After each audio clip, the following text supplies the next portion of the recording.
Talmud was said to have been compiled around 200 to 500 AD, but we have the traditional sources, which was said to have been between the 1st and 2nd century AD. Now, this Babylonian Talmud makes mention of a particular figure called Yeshua the Nazarene.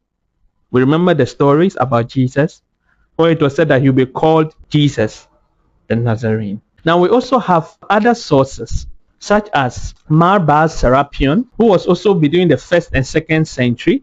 Then we also have Lucian of Samosata. These are historical sources outside the Gospels.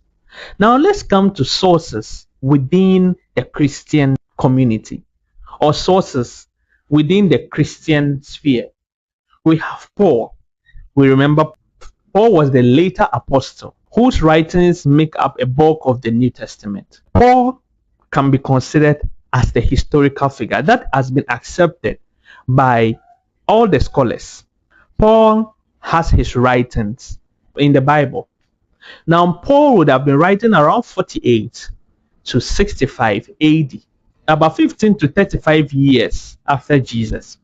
Now, from Paul, we have Mark, Matthew, Luke, and then John. Mark was the first Gospels that was written around 65 to 70 AD.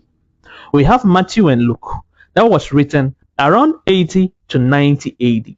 Then we have John, which was written around 90 to 100 AD. So you see that all these sources that I have mentioned, if you look at their timelines compared to the time Jesus existed on this earth, Jesus was said to have existed around 4 BC to about 33 to 35 AD. You see that I made mention of how close these sources were to the time of Jesus.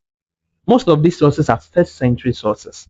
So not only have we gotten one account, we have gotten about 5, 6, or 7 accounts, both outside Christian sources and within Christian sources. So don't you think that this person called Jesus was truly a historical figure? Let's hear what you think in the comment sections.